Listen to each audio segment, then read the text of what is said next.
My name is Barbara Linds. I'm the Vice Chair of the Board of Directors of the Thousand Islands Playhouse, and I'd like to welcome you on behalf of the Playhouse today. I'd like to introduce Elaine Berman, who's here on behalf of PeaceQuest, which is our community partner for Jake's Gift and for Waiting for the Parade. Elaine was born in Brooklyn, New York, during the last year of World War II, to a father serving in Normandy in the U.S. Army Signal Corps, and a mother active on the home front. She studied modern history, including that of both World Wars at Columbia University and Queen's University, and she began volunteering with PeaceQuest as she was transitioning into retirement last year.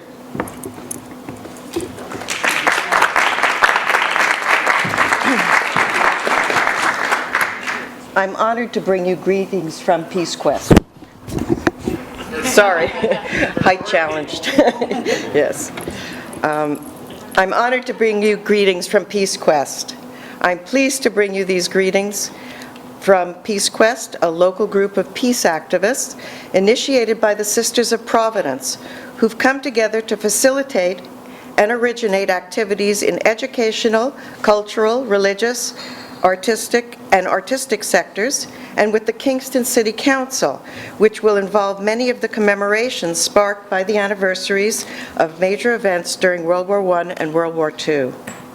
During the past 2 years, our activities have already reached 10,000 people in the Greater Kingston area, but we have also begun to seed similar groups in 7 other Canadian locations. We hope today's event will serve as part of our ongoing efforts to encourage a broad-based dialogue about peace as a core value for all Canadians at the individual, local community, national, and international levels. In Kingston and area especially, this dialogue includes members of the military and their families. Today, PeaceQuest is proud to be co-sponsoring with the Thousand Island Playhouse this panel discussion on women and war, which precedes Waiting for the Parade. We hope you enjoy today's panel and the play.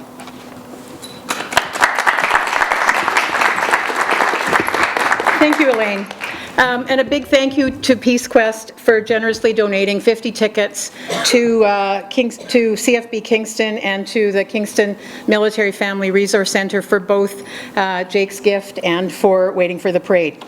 I've got a few more quick thank yous and then some people to introduce, and then I'll introduce the panel. I'd like to thank the folks at the Playhouse, Ashley Corcoran, the artistic director, who directed this wonderful play. You'll see this afternoon. The play is a co-production with Western Canada Theatre Company in Kamloops, where it was performed in the spring. I'd like to introduce, Ashley's at the back there, Charlotte Gowdy.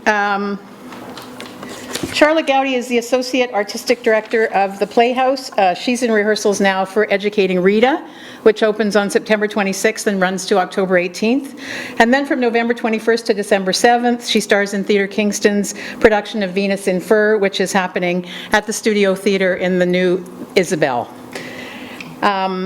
I'd like to thank the fire hall technician, Tom Loguisto, Playhouse Administrator Susie Allen, Debbie Bennett, and Stephanie Jupien from the marketing staff, the box office staff, and Sue Alford, who's working bar today, for all their help. Events like these are add-ons to their usual overloaded days, and we really appreciate everything they've done to make this a success. I'd like to thank David Yateman from Cogeco, who has volunteered this afternoon to film the panel. And there's a couple other people in the audience that I'd like to acknowledge. Anita Wittenberg, who is here for a very short time because she has to go down and get ready to be on stage in the play. And also Julia Mackey and Dirk Van Stralen, who came today on their way back from doing Jake's Gift in Prescott. Julia was in the fire hall. I hope most of you saw her fabulous play. And PeaceQuest worked on a speaker series in conjunction with Jake's Gift. I'd like to welcome a couple of members of the PeaceQuest Steering Committee, Jamie Swift and Sister Pauline Lally, who are with us today. Judy Wyatt, who was on the committee with Elaine and I, would be here except for she's in Italy. Unfortunate for us. And now to the panel. Oh, before that, I just like to acknowledge that we are sitting in the fire hall lobby right now, and tonight and for the rest of the week until Saturday, the play The Ugly One is on at the fire hall, and if you haven't seen it, I'd encourage you to buy tickets today because it's quite amazing, and it only runs until Saturday. Now to the panel. I'm very sorry that Kip Pegley isn't able to be with us because of an illness in the family. And we have 4 fabulous panel members today. On my far right is Stéphanie Bélanger, who is an associate professor in the French department at RMC, where her research focuses on war testimony and soldier identity. She is also the associate scientific director of the Canadian Institute for Military and Veteran Health Research, and she serves as an officer in the Naval Reserve. Besides Stéphanie is Heather Hook, who is happily married to Major Paul Hook of the Royal Canadian Dragoons, the mother of 2, a small business owner, and an eternal optimist. Beside Heather is Marg Eaton, who is a war bride, originally from England, and she's lived here in Gananoque since 1953. And on my immediate right is Captain Heather Pay, a regular force nursing officer who's been in the Canadian Armed Forces for 20 years, 11 of them in the infantry, and the last 8 as a nurse, always as an officer. And she's personally deployed on 2 occasions, in 2002 to Bosnia and 2004 to Haiti. They each will be making short presentations, and then we'll have time for questions and discussion. So the first presenter is Heather Pay.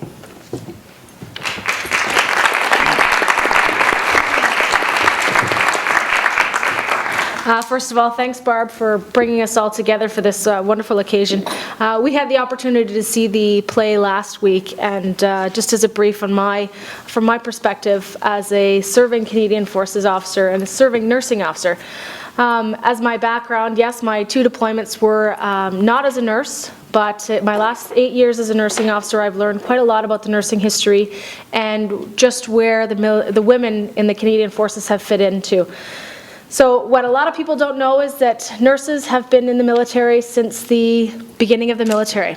From the Riel Rebellion to the Boer War to the War of 1812, nursing sisters and nurses have been deployed with all of our serving troops. So in that light, I always like to say that nurses have been the first actual trade in the Canadian Forces. Most people argue with me about that, but I like to think that I win out from the get-go. In World War I, the World War I saw about 4,000 nurses deploying to the front with the Canadian contingent and the British contingent at the time. We saw over 400 Canadian nursing casualties at the time, including one tragic event when a U-boat sunk a hospital ship called the Landovery Castle. And not only did they sink the hospital ship, but they killed everyone who was in the water afterwards. So that was a tragic event in the world of nursing. World War II, which is where the play sort of surrounds, all 3 branches of the Canadian Forces, what a lot of people don't know, opened up their services to women.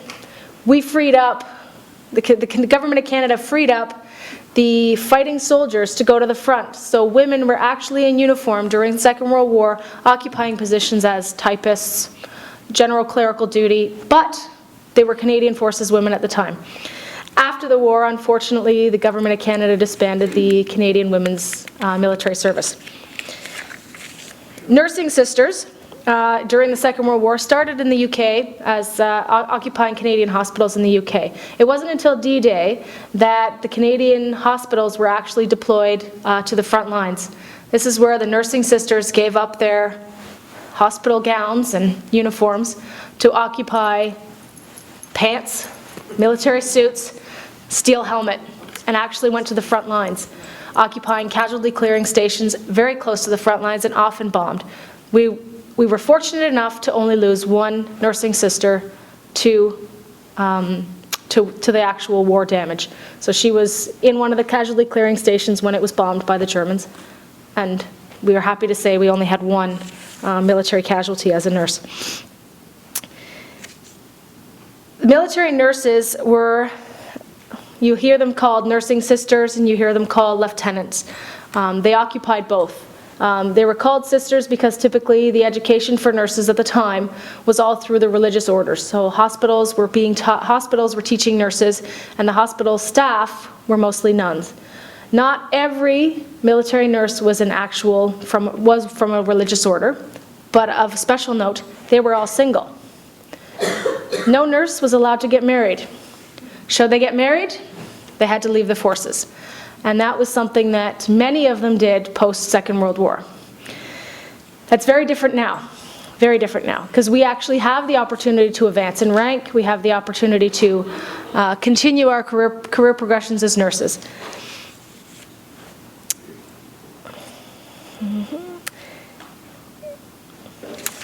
So in light of what the play is about, I'd like everybody to remember that women serving in Canada who were supporting the war effort were also women in uniform sometimes, and there were also more than 5,000 nurses who actually deployed to support the war effort overseas in horrible, squalid conditions.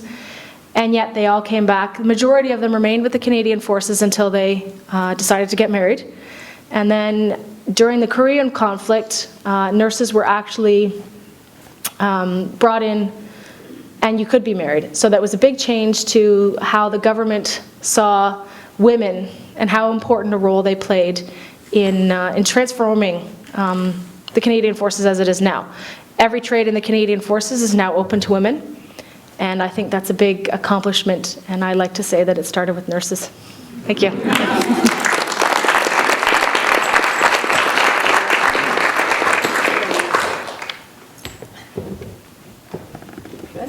Yeah. Thank you. Hello, everybody. My name is Margaret Bristow Eaton. My first married name was Bristow. I married after my first husband died. I lived in England. I was 19 when war was declared in 1939 and 20 in October. My husband, I met a Canadian soldier in May of 1940.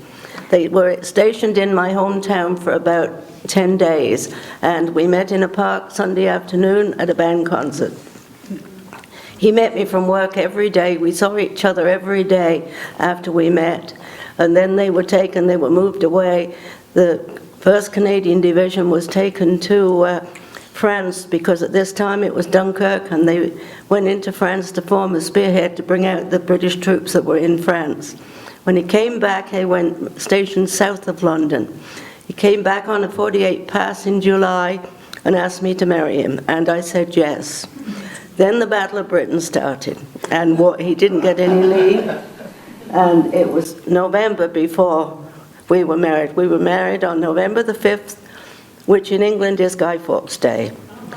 He went back to south of London where he was stationed, and I followed him 2 or 3 weeks, and we rented a room. He had a sleeping out pass, but wasn't able to be with me every night. And there were other women, other girls that had married the Canadian soldiers too that were there, so we formed a little unit.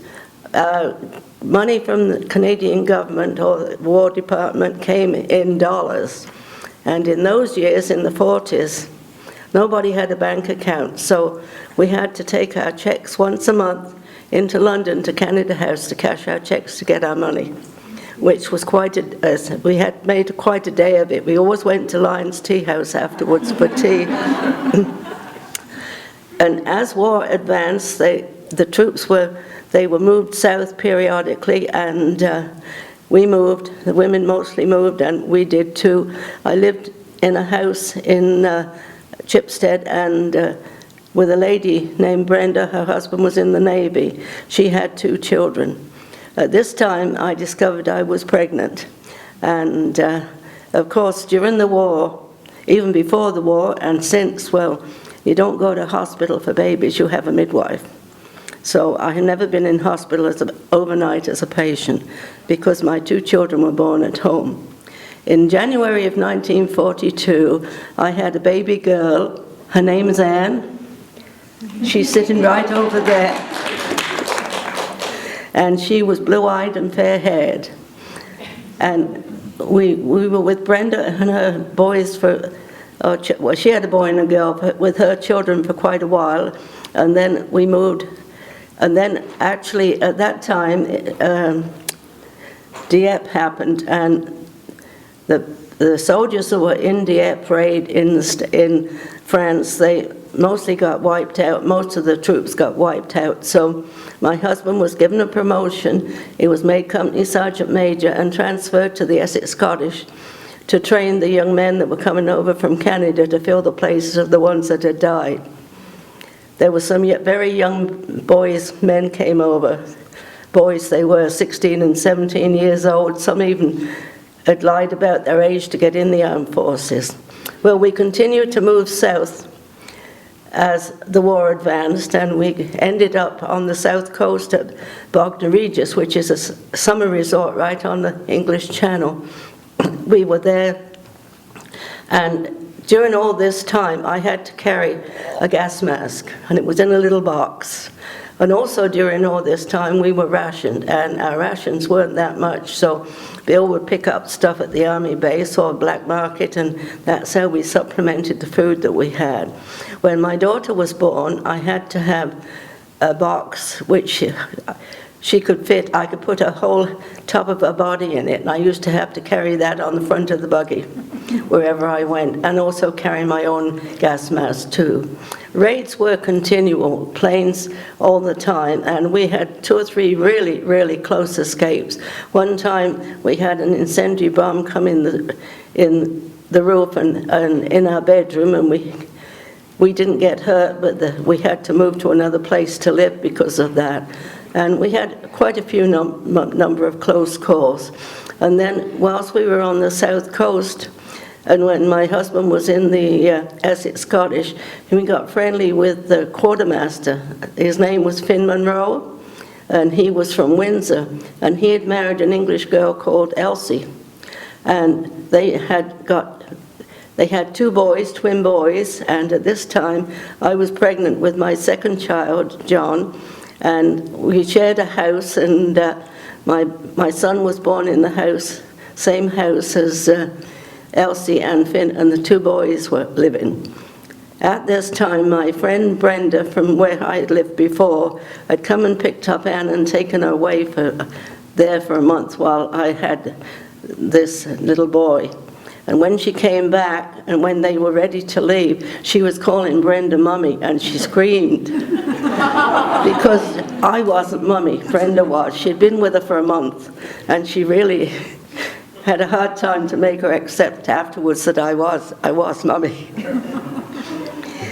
We were in Bognor Regis for quite a while, probably about a couple of years, and then the Germans started to send over the planes that didn't have a pilot. We called them bus bombs or doodlebugs, and they were automatic, and they would just fly into the country so far, and then when they reached a point where they couldn't go any farther, they exploded, and of course that was the bombs. So that one, being on the south coast, that was quite bad at this time. So we decided I would move back to my hometown, and I did, and lived in the same area as my mother. I'm an only child, and my father died when I was 15, so my mother was living with an aunt and uncle.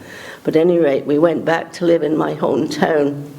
And then I hadn't seen Bill for about 6 weeks before D-Day. I knew they were going over. I never knew what day they went over. He went to France with the Essex Scottish. He was taken prisoner, wounded and taken prisoner at Caen in France. I don't know the day of that either, because after he was taken prisoner, I didn't know. I received a telegram from the government saying he was missing, believed killed in action. So for about 8 weeks, I didn't know if I still had a husband. But I did get a letter from the prison camp, a form letter that said, I'm wounded, but I'm in prison camp. And he got very little mail from me. I got 2 or 3 from him during all this time. Then the government notified me that there was passage for me to come to Canada, and I had promised him that I would come if anything happened to him. So I accepted it, because if I didn't, I would have to pay my own way. So During all this time, he never got any letters from me to tell him that I was going to leave England. And we came on a ship called the Franconia, and it was a troop ship. We came in convoy, dodging U-boats across the Atlantic. There were 300 women and children and about 2,000 soldiers, but we were very, very well segregated. Believe me, we didn't see them. And we landed at Halifax in March of '45. The war was still on. The war didn't end till May. And then I went from Halifax, Pier 21, to Chatham, Ontario. That's where I lived. That was 1945. Next year, I will have been in Canada 70 years. And just a minute, I just lost my train of thought. I have to think for a minute what I was going to say. And we were in Chatham 8 years, and then we moved to Gananoque, and I have been in Gananoque since '53. Both my children went to school here. But that basically is the outline of my war story.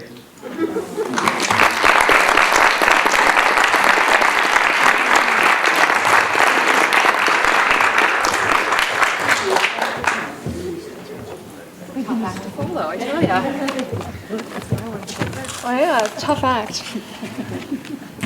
So, to jump to the present, keep the home fires burning. Oh, sorry, taller. Keep the home fires burning. The role of a military wife is not for the faint of heart. 12 years ago, I was a third-year commerce student at Queen's University. One day in 2001, I met a fourth-year RMC student named Paul. The rest is history. After graduating, I joined him in Gagetown, New Brunswick. 10 years of marriage, 4 postings, 2 children, and if added together, nearly 4 years of time away from each other because of deployments or tasking, I now realize that marrying the love of my life meant signing on for more than your average workload. One of the play's central theme is that of loneliness. I can empathize. When Paul deployed to Afghanistan, we had a 7-week-old daughter. I lived in Petawawa, and I was alone. My family has always been a huge support, but there isn't much you can do for a new parent over the phone to help them adjust to motherhood while trying to keep everything running smoothly on the home front. Putting on a brave face becomes a way of life, but it can only last for so long. Trying to be everything to everyone while maintaining a positive outlook, it can be draining and takes determination, good communication, and a real desire to make the best of every situation. This could be said of any marriage, but the added stress of prolonged physical separation can make a military marriage fragile. It takes teamwork to survive, which is why Paul and I are happy to announce we are still very happy and in love. Being a military wife and mother means being accommodating, understanding, brave, resourceful, and determined. It means being mom and dad for weeks on end. It means staying home while your partner is off into various corners of the world having new adventures. It means being supportive of a career that isn't always supportive of you. It means trying to make new friends and making a comfortable home wherever you are told to move and whenever you are told to move. Of course, it isn't always an uphill battle. As with the women in today's play, you find ways to relax. You do make friends and you keep in touch with old ones. Each character reminded me of myself at one point in this journey and of other women I've come to know and love. Unlike the women in the play, however, in my experience, it is hard to make people that aren't directly involved in this lifestyle understand what your reality is. Without the shared experience that wartime can provide, it is an insulated life for those of us who support those who serve. Thank you.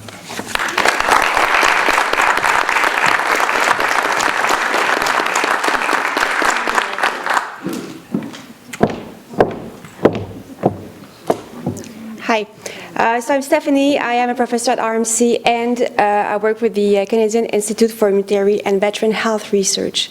What we do over there is we bring together hundreds of researchers from, we have now 33 university members, and we work closely with the government, including defense scientists and the Surgeon General, for who you work, ultimately. And we, so they tell us what the needs are for the serving members as well as for the veterans, because we also work with Veterans Affairs Canada. So the many topics that are now of a big need for the Canadian Forces are the one of resilience for the military families, and the topic of the play this afternoon is exactly this one. So it's I'm extremely thankful that playwriters. Wow, I wish it was in French, like I'll survive. That playwriters are also sensitive to the role of women in the forces. I am myself a reservist, so it's just half time of my work life that where I serve. But and I serve closely with the Rands, who are the women in the Royal Canadian Navy, and they, as the same testimony as you did, they served in extreme circumstances, survived we don't know how, and are still very active in their own community. And it's beautiful to see them. So to see all these people right here who are brought together by these plays, it's very moving for me. So what we do is, for instance, the type of research as we do is the wife of serving members. 80% of our women, 20% are male, so the spouse of military members, but the wives in particular. For instance, we discovered that they do have a higher rate than normal population for the breast cancer. So why would that be? Is that the stress of a life, as Heather was describing? Is that because you move all the time, and on average 3 times in their life, but often much more than that?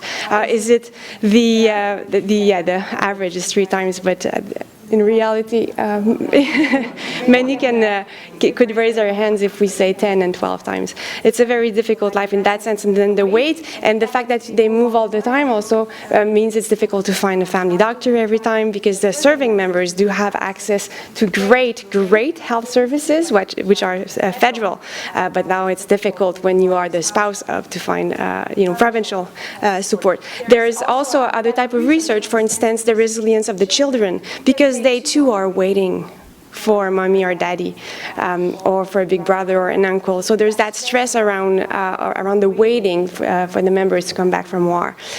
So how to work on the resilience of the children and how we learn from it too, because actually they do have much better tools than we do as adults, and we did learn that too, and we try to bring this back to the military members. There's also the big stress that is due to the return home of the husband. So the play today is about will he never ever come back home, but there's also once they're back home, the children would like them to be a hero as they imagine them, but they become, they need to relax and watch TV and have a beer like every other person, and it's difficult for them to live out the role that the other expect of them.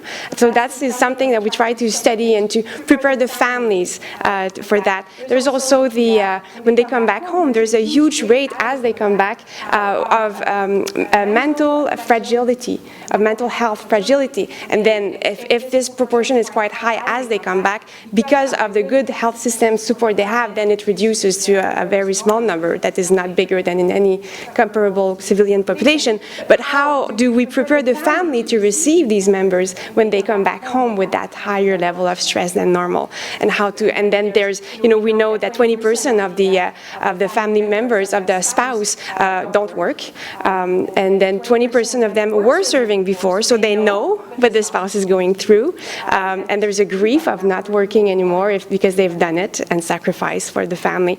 So you have many factors that are unique to